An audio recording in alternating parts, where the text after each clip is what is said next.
It's not about having too many problems. It's not about having big problems. It's about not having a way to deal with those problems.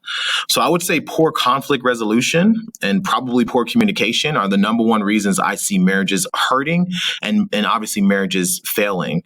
If you do have good communication, proactively and reactively, you know how to limit frustrations by setting expectations. You know how to have a shared budget and a shared calendar. You have core values that can shape the way your family's being formed. You know how to be transparent and not just honest, but being, forthright and being transparent. You know how to fight fair whenever arguments do come up, and you know how to work on the quality of your arguments and not just the quantity of your arguments. If these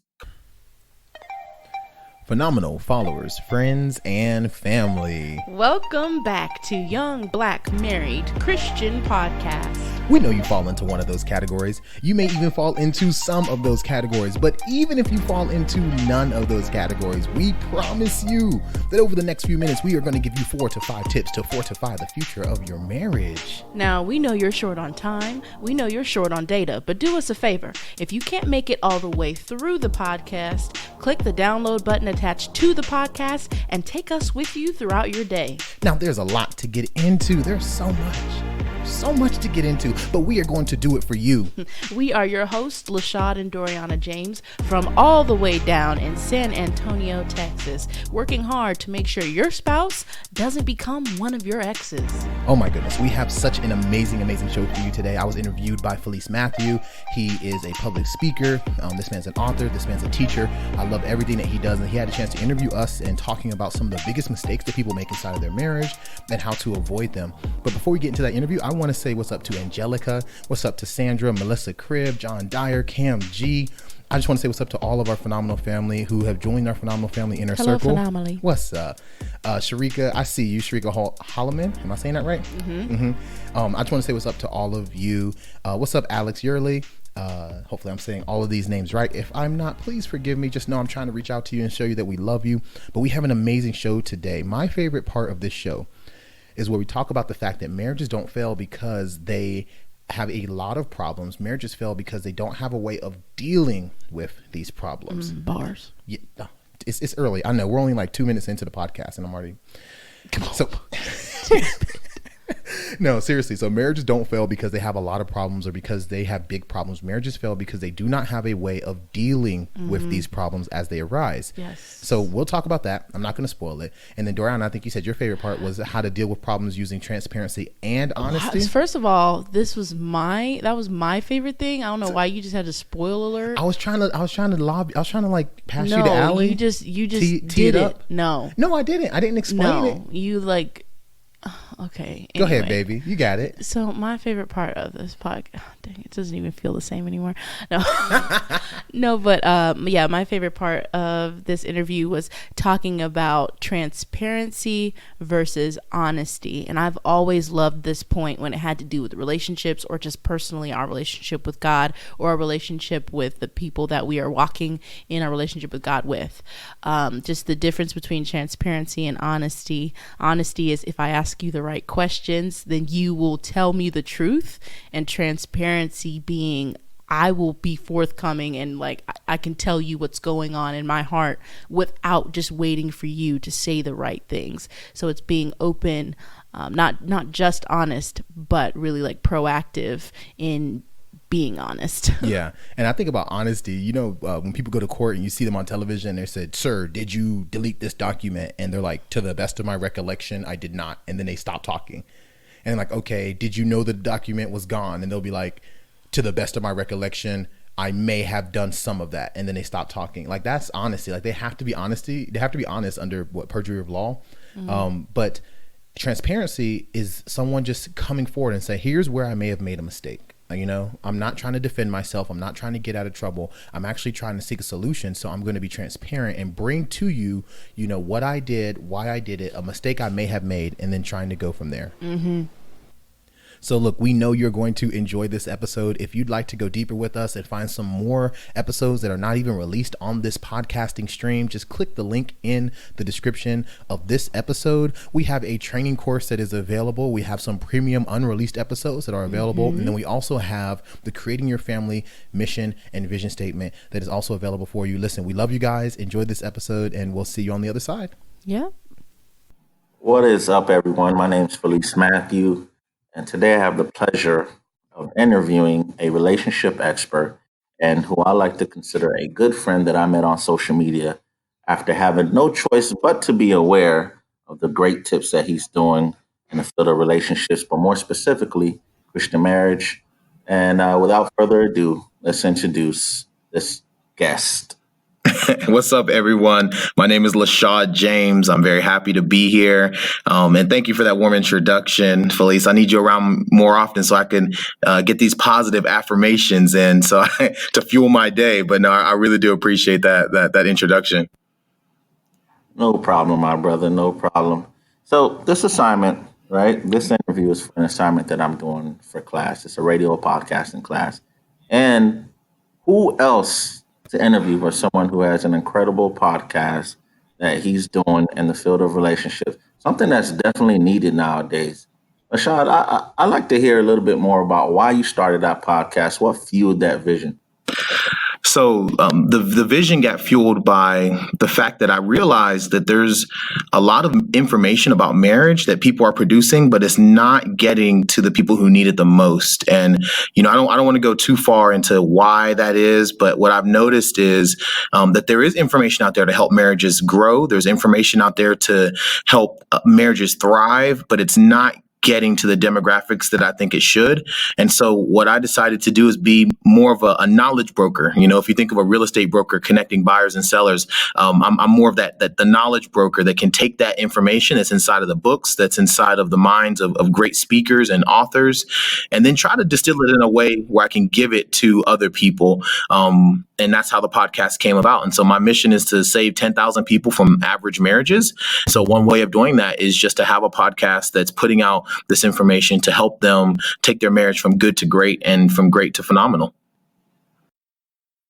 That is fantastic. The knowledge broker has spoken, ladies and gentlemen. You heard the term here first. I've never heard. That's a great way to associate what you do. But just in case someone may have missed that, who are you exactly? Who is LaShawn James, and what exactly do you do to help marriages get from good to great?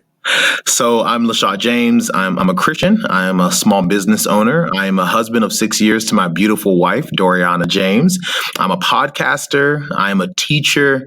I have a lot of titles, but hopefully those will help shape, your idea of who I am. And so, I love podcasting. That's one way I help take marriages from good to great and from great to phenomenal. Obviously, I do personal coaching and talking with, friends and people one-on-one. But it's a process that it's a relationship that has to be built over time whenever you're speaking with people and hearing their stories specifically and trying to tailor your response to what they need. And so the podcast is one way I get to talk to a lot of people at one time. And then if you're in my Phenomenal Family inner circle, I have a few people who I can get a little bit more intimate with and try to tailor my responses to what they need. That is amazing, ladies and gentlemen. That's amazing. I love what you do, and I love how you phrase that. And it's so catchy, right? So a lot of people get in a relationship nowadays and they just think their relationship is going to have up and down. So they're not excited anymore. Maybe after the little phase that they go through, the in love phase, the phase where you're getting to know each other and, oh, you like this, I like this too. And you're just excited about every little thing. But then afterwards, they don't think about it going from good to great and great to phenomenal. They just think it's good, great, okay, and then just stagnant. So I love the way that you catch that phrase, especially in marriage, to where it seems to get people to understand that it can continue to get better and better throughout the years of marriage. So that's a great tagline, if you will. Now, what do you think? When you hear the term expert, would you classify yourself as a relationship expert or a marriage expert? So I would, and I'm very hesitant to call myself that, because the scripture tells us to be not wise in your own eyes. And another place in Proverbs, it says, let someone else praise you and not your own mouth. But if I had to talk to somebody, and I would put myself out there as a marriage expert. And the reason why is because legally an expert is just someone who knows more than, the people around them. In the courtroom, legally, if you bring in an expert, it's just someone who knows more than everyone else in the courtroom that can help shed some light. And so it doesn't make this person better than anyone else in the courtroom. It doesn't make this person, any more moral, but it's literally, someone who may be a few steps ahead of you that can help get you from point A to point B. And so for a lot of people who tune into my podcast and a lot of people who are listening right now, if someone has 6 years of marriage and they're reading marriage books on a consistent basis and they want to take you at least from where you're at to where they're at, then that's a person you should definitely listen to. And that's a person who would be considered the expert in that courtroom, because again, it's them taking you to where they're at and taking you from good to great and then from great to phenomenal. So I would put myself out there as a marriage expert, I guess. And I think people should listen to my advice, not because I have some sort of magical formula, but I'll be honest and give you the resources that I'm reading. Again, I'm more a knowledge broker. I'm connecting you with the pieces of information that you might not be able to get on your own. I'm reading the articles and the books that might be a little boring, and I'm trying to distill it into a format that is entertaining, something you don't mind listening to. So yeah, again, that it just goes back to helping take marriages from good to great and from great to phenomenal, just one podcast at a time, one relationship at a time. That is awesome. Okay, so let's let his advice speak for himself. Okay, so I have a question for you.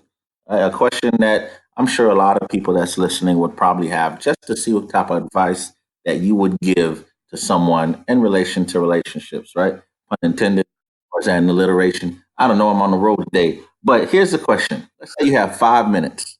You have 5 minutes with someone, right? And they have 5 minutes of your time to hear whatever message that you have. For whatever reason, that's all the time that you have. What would you say in those short 5 minutes to properly prepare someone for marriage? What do you think? What do you think you would say? What advice would you give to that person? Well, I'd probably start off by telling them at the end of this 5 minutes, you need to go get marriage counseling of some sort, because 5 minutes is definitely not enough time to take you from where you need to go to where you need to be. But if it was up to me, the first thing I would do is say, hey, you need to start by asking the right questions. And a lot of times people who are dating, they get so caught up in the intimacy of marriage that they can't see potential issues that they may have going forward with the marriage. And so I like to tell people that, when you're wearing rosy colored glasses, it's very hard to see red flags. And so when people are dating, you get those rosy colored glasses, you're heavy into that intimacy of meeting a new person and you're infatuated with them. And there's these red flags that are popping up that your friends see them, your homegirl sees them, your homeboy sees them, but you can't see them. You can't see why they would think there's an issue. And so as you're starting off in the relationship, you need to start asking the right questions and be intentional about the dating process. The dating process is not a place that you want to stay. It's not a destination. It's something that you're supposed to go through, not something you're supposed to go to. I'm going to say that one more time. The dating relationship, the dating phase is a phase. It's something you're supposed to go through and not something you're supposed to go to. And I think too many times we have relationships that get stuck in the dating phase because they're happy there. They have companionship. They have someone to talk to, but they're not asking the hard questions like, how many children do you want to have? Do you want to get married, and when? What's your faith? What do you believe about God and about eternity? When you're dating, should we how should we interact with each other while we're dating? What's going on medically about you that I should know if we're going to continue to go down this road towards marriage? Is there some sort of medical information that you need to share with me? And these questions, are just some samples, and there's a lot more, but we have to be intentional while we're dating. Again, dating is a phase that we go through, not a phase that we go to. We don't want to sit there and be dating for 10, 20, 30 years. At some point, we have to come to a decision point and say, okay, let's take that next step. And again, part of that is just asking questions, being proactive, being intentional about the dating phase, and just not getting stuck there. Oh, that is awesome. So just to recap, red flags, right? And those red flags you can catch if you ask the right questions. And keep in mind, dating is something that you go through, not something that you go to. That's awesome. That's a very, very well concise way to put that. I love it. So now, over watching couples, many couples, and over paying attention to this field for so long, what do you think? What area do you believe most couples have the most problem with? When I boil it down, some people say it's money, some people say it's budgeting, some people say it's communication. And the way I like to phrase it is that marriages don't fail because they have too many problems. Marriages fail because they don't have a way of dealing with those problems. So again, it's not about having too many problems. It's not about having too many problems. It's not about having big problems. It's about not having a way to deal with those problems. So I would say poor conflict resolution and probably poor communication are the number one reasons I see marriages hurting and obviously marriages failing. If you do have good communication, proactively and reactively, you know how to limit frustrations by setting expectations. You know how to have a shared budget and a shared calendar. You have core values that can shape the way your family's being formed. You know how to be transparent and not just honest, but being forthright and being transparent. You know how to fight fair whenever arguments do come up, and you know how to work on the quality of your arguments and not just the quantity of your arguments. If these conflict resolution skills and these communication skills are part of your relationships and are part of your marriage, then the chances that you fail, decrease drastically. But again, the reason I see marriages fail is not because they have too many problems. They just don't have a way to deal with those problems. That's actually a fantastic point. I love that. That kind of goes with something I'm writing about. Overtaking your advice and figuring out start with a book before I branch out to everything else, because everything else can a derivation of the book, like courses and everything. So I've been taking the book writing seriously, and here's something that I wrote recently, and is in reference to that. Right, the number one area that's problematic in a relationship that I've noticed is communication. But the number one problem before that is that people do not judge themselves fairly in relationships. And here's what I mean by that. A lot of times, the problem in a relationship is the person, not the other person, but you. Right? So now you're thinking, oh, this person's not doing X, Y, and Z. This person could be doing this. This person could be doing that. Look at this over here, but they never look in the mirror to really see that, hey, you're the one that's causing all these problems. There's a lot of things that you're not truly being and honestly and fairly judging yourself at that can eliminate a lot of these problems. And often the biggest solution for the many problems in a relationship is one person deciding that I'm going to do better every day, right? Like that, and that's what just I marvel at. Here's a quick story about that, right? There's this woman that I know that she's going through a divorce. Now this woman is just she's disrespectful. She feels like she should be able to say whatever she wants to say at any given time, and the man who loves her should respect her and never can take it and be man enough to take it and everything. So finally, the man breaks down and he leaves her. And now she's saying, "Oh, all the things that I did for you, you couldn't handle just this one imperfection about me."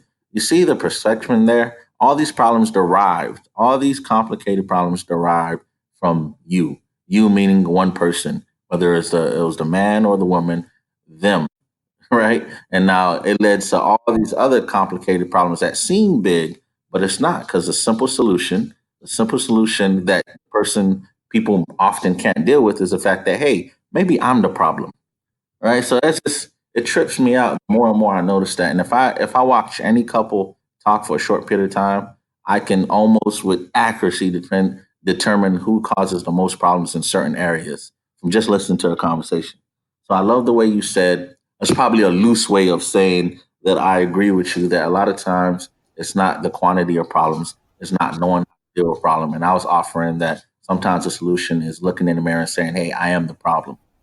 And I want to double down on what you're saying, because I know we got to move on, but I want everyone listening to really hear what you said there. That there's two people in the relationship that need to change. There's two people in the relationship that need to grow. The first person you should start with should be yourself before you go and focus on your spouse's flaws. And Jesus had a story he told of a person who was trying to remove a speck out of someone else's eye, but had a plank inside of their eye. And what's interesting about that is that Jesus recommends that we remove the plank out of our eye so that we can see clearly how to remove the speck out of our brother's eye. And so the two things from that is, one, you got to start with yourself, right? You have to start with the self-evaluation, judge yourself and say, okay, was I sleepy right there? Was I just hungry? Was I tired? Was I emotional? Was I frustrated from work when I was arguing? Was I wrong? And was I right about how I felt, but wrong about how I expressed it? You got to go to those deep levels to know what you contributed to the argument so that you can be honest and apologize and move forward and get better. And then afterwards, that's when you might be able to move on and say, okay, now how can I help my spouse and, see where he or she made a mistake? But I would always recommend spending 90% of your time on the things that you can do to get better, and then maybe 10% on what you think your spouse might need to hear. And what normally ends up happening is that your spouse will model your selflessness. Your spouse will model the way you judge yourself and the way you take ownership over your mistakes, the way you apologize and how sincere and quick you are to apologize. That's the thing that can fuel your spouse to say, you know what, I was wrong too. And I can kind of see how I contributed to this argument. And then when you have two people who are doing that, arguments can't last more than 24, 48 hours when you have two people who are racing to identify the sin in their life and where they messed up. And they're racing to apologize and seek forgiveness and reconcile. Instead of trying to race to blame shift, they're actually looking to absorb their part of the mistake that they made so that they can get to reconciliation. That's when you see marriages really flourishing. Yeah, what he said. Yeah. Like you said it way much better. Way better. I should say, well, not way much better, but he say it way better. And I thank you for recapping that. And that's exactly the sentiment. That part with the plank in the eyes is the specific scripture that's going in the book with the story and the illustration to help people understand that, because that's definitely the number one problem with people in relationships, in my opinion, from watching this for so long. And I could tell you countless of stories where people fail to see their part. They keep making it about the other person instead about the you in the mirror. But we can go on and on about that. But to piggyback off that, when you said it's not the quantity of problems, it's their ability to deal with problems. What problems? And I'm gonna kind of modify this next question here. What problems do you wish that you were prepared for before marriage, right, to deal with so that it ain't become a quantity of problems? So this list is probably pretty long, but I'll try to limit it to the ones that might be the most helpful for the people who are listening in to our conversation. The first thing is a budget, having a shared budget, having a shared calendar. So literally we're on the same page, where we have the same mind over where our money is going to go and where our time is going to go as a family. Having shared core values so that when we're introduced to a new problem or a new situation, we can have core values that don't change. And so even though we have an ever-changing environment that we're operating in, we have never-changing core values that we can address these problems with.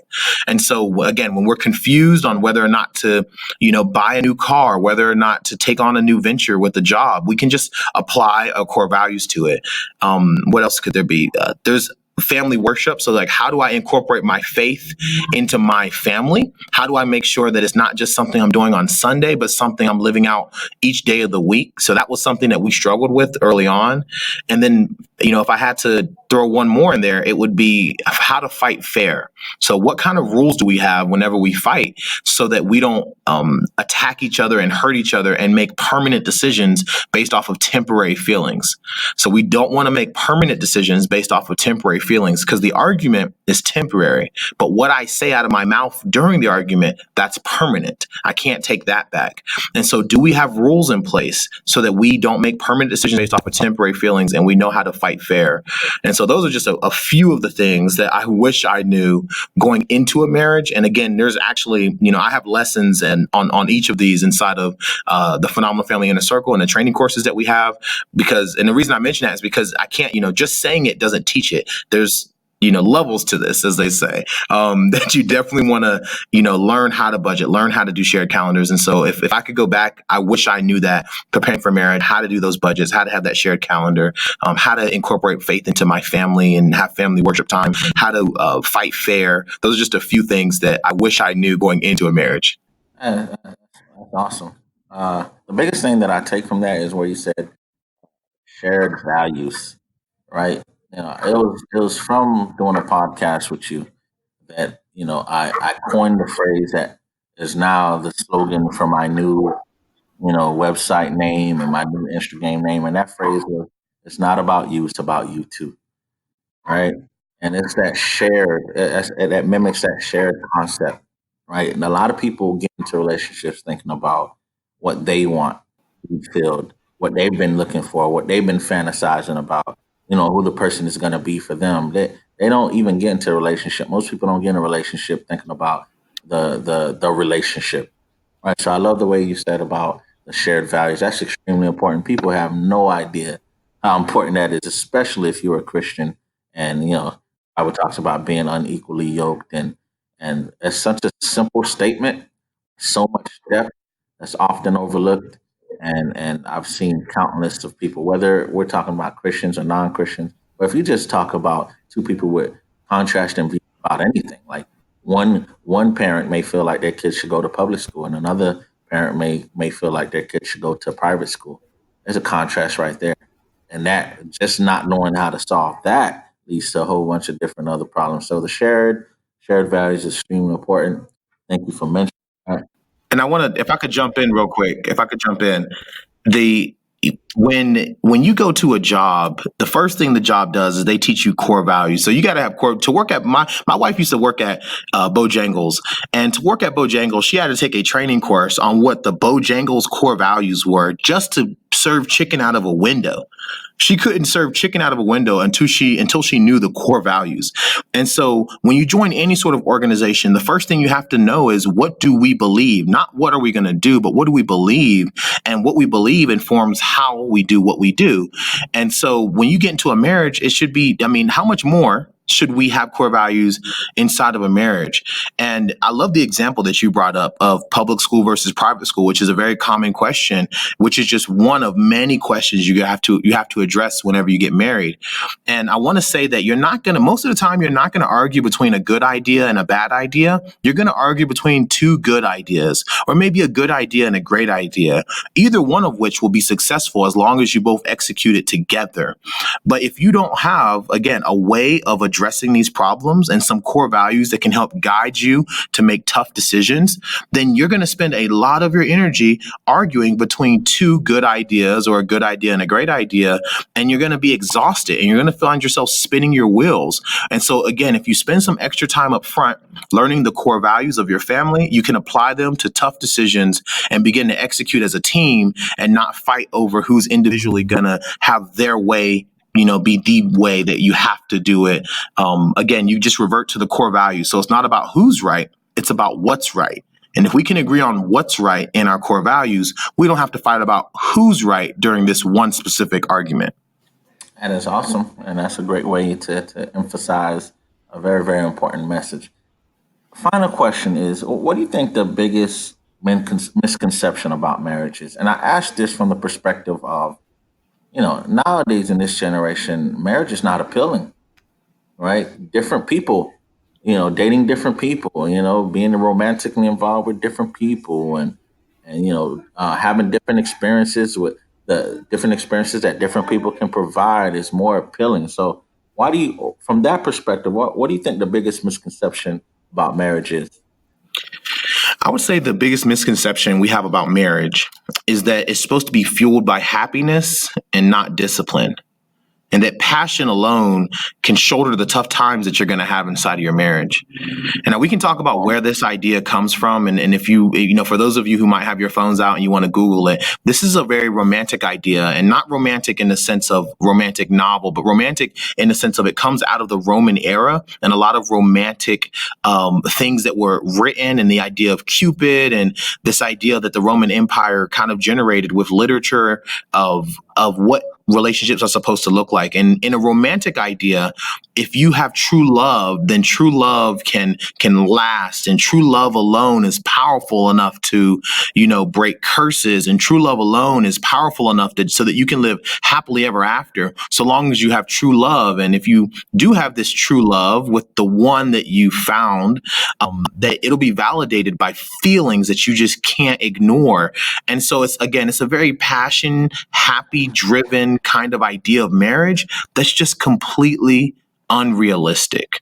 Yes, marriage has passion. Yes, marriage, has happiness inside of it, but it's the discipline that can actually fuel the passion that keeps the marriage alive.